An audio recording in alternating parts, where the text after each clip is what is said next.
कल्पना कीजिए, एक ऐसा समय जब न धरती थी, न आकाश, न सूरज था, न चांद, यहाँ तक कि समय भी नहीं था।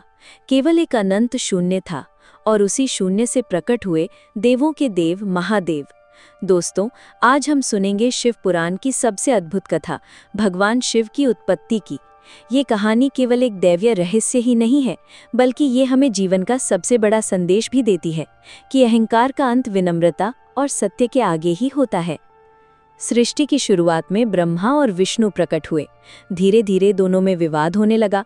ब्रह्मा बोले, मैं ही सृष्टि का रचयिता हूँ, सबसे बड़ा मैं हूँ।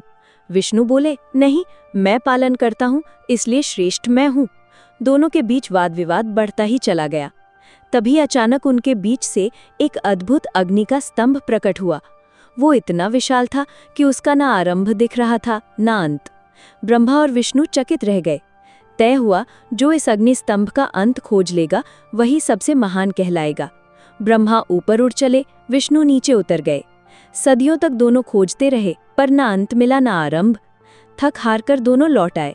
तभी वो अग्निस्तंभ फट पड़ा और उसमें से प्रकट हुए स्वयं भगवान शिव, 3 नेत्रों वाले, गले में सर्प, जटाओं में गंगा और हाथ में त्रिशूल धारण किए हुए।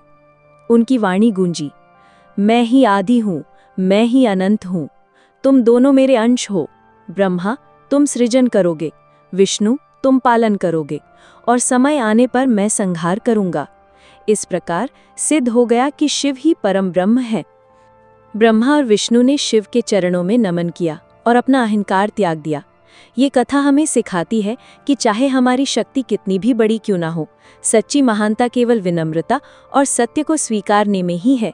मित्रों, भगवान शिव केवल देवताओं के देव नहीं, बल्कि करुणा और विनम्रता के प्रतीक हैं।